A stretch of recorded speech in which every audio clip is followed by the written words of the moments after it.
అందరికీ నమస్కారం. పోయిన వీడియోలో 360 డిగ్రీల మనిషి అవ్వడం ఎలా,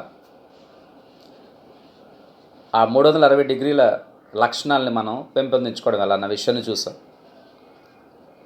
ఈరోజు అసలు మనం ఆలోచన విధానం ఎలా ఉంటుంది, ఎందుకు ఒక మనిషి ఒక ప్రత్యేకమైన పద్ధతిలో ఆలోచిస్తాడు అన్న విషయం గురించి కొద్దిసేపు ముచ్చటించుకుందాం. ఒక ఉదాహరణ ద్వారా దాన్ని నేను చెప్పడానికి ప్రయత్నం చేస్తాను. ఇదొక ఎక్స్పెరిమెంటు, నేను చేసిందేం కాదు, తరతరాలుగా ఎన్నో సాఫ్ట్ స్కిల్స్ క్లాసెస్లో వాడే ఎక్స్పెరిమెంటు, సైకాలజిస్టులు చాలా రెగ్యులర్గా వాడే ఎక్స్పెరిమెంటు. ఒక బాటిల్ తీసుకుని, ఒక లీటర్ బాటిల్ తీసుకుని సగం నీళ్లు నింపి ఒక గ్రూప్ ఆఫ్ పీపుల్ని ఒక సైకాలజిస్ట్ ఒక ప్రశ్న అడిగాడట. ఈ బాటిల్లో ఉన్న నీళ్ళని డిస్క్రైబ్ చేయండి అన్నది ఆయన అడిగిన ప్రశ్న. ఆ గుంపులో ఒక వ్యక్తి మాత్రం this bottle is half full అన్నాడట. ఈ బాటిల్లో సగం నీళ్ళు ఉన్నాయి. సైకాలజిస్ట్ శబాష్ అన్నాడంట. ఇంకొకళ్ళు వేసి ఈ బాటిల్లో సగం నీళ్ళు లేవు అన్నాడు.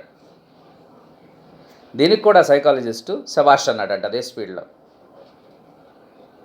జనాలకు అర్థం కాల, ఉన్నాయన్న శబాష్ అంటున్నాడు, లేవన్న శబాష్ అంటున్నాడు, ఏంటి సైకాలజిస్ట్.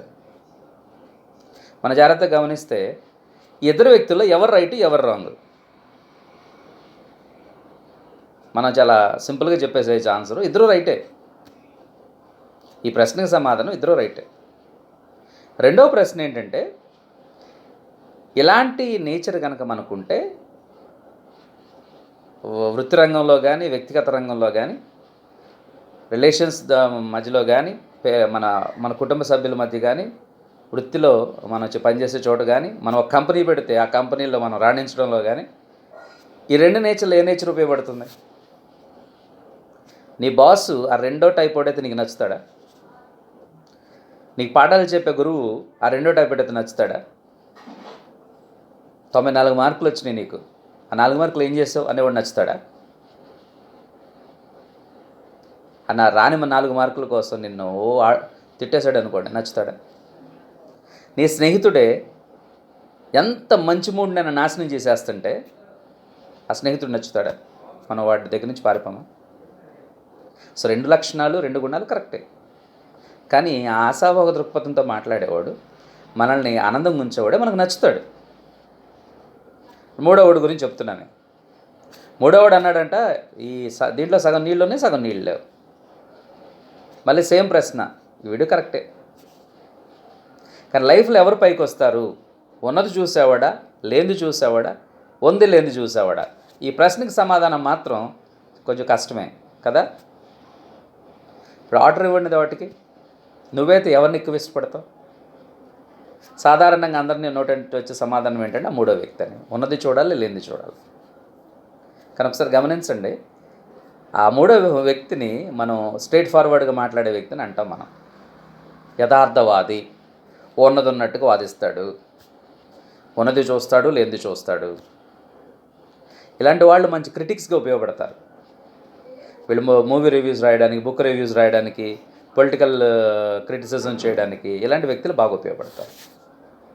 కానీ వీళ్ళ మాట చాలా కఠినంగా ఉంటాం. మనమే చూసుకోండి, సాధారణంగా చూస్తే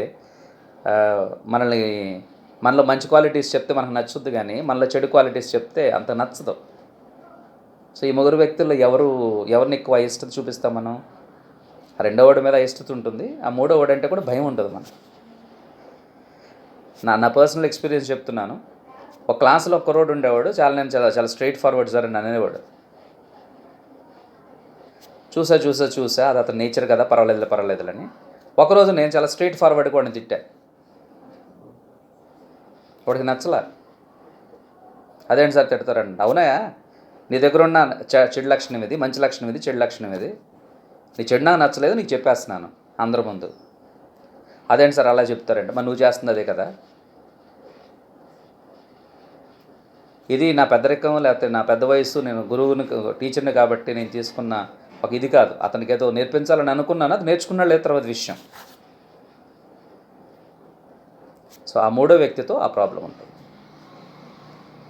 నాలుగో వాడు ఉన్నాడు, వాడు వచ్చి ఇది హాఫ్ ఫుల్ ఉంది, ఫుల్ ఉంటే బాగుంటుంది అంటాడు. వీడు రియలిస్ట్ అంటాం వీడికి ఏదో కావాలి. ఐదో వ్యక్తి వచ్చి ఇది హాఫ్ ఫుల్ ఉంది, ఎవరన్నా వచ్చి ఫుల్ చేస్తే బాగుండు అంటాడు.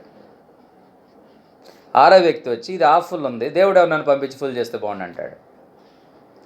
తర్వాత వచ్చి ఇది హాఫ్ ఫుల్ ఉంది, టైం ఎంత అయింది, ఓహో 9 గంటల 30 నిమిషాలు అయిందా, 9 గంటల 30 నిమిషాలకి పలానా తారీఖు పలానా సమయానికి ఇది సగమే ఉండాలని చెప్పి దేవుడు రాశాడు అంటాడు ఇంకోటి.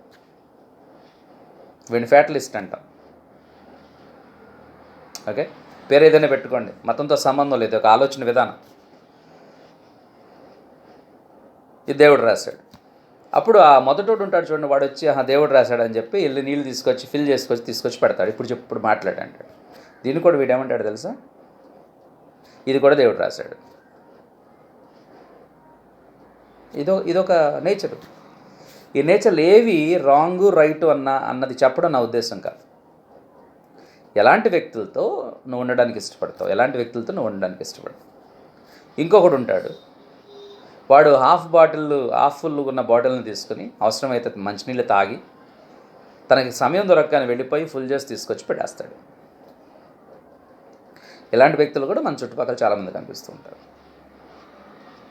నాకు అబ్దుల్ కలాం గారు, ఒక మదర్ తెరీసా, ఇలాంటి వ్యక్తులు ఉన్నారు. వీళ్ళు క్రిటిసిజానికి అతీతులు. వీళ్ళని కూడా క్రిటిసైజ్ చేసే వ్యక్తులు ఉండొచ్చు కాక, వీళ్ళలో క్రిటిసైజ్ చేయగలిగే అంశాలు ఉండొచ్చు కాక. నేనైతే వీళ్ళలో ఉన్న గ్రేట్నెస్ని చూడడానికి ఇష్టపడతాను కాబట్టి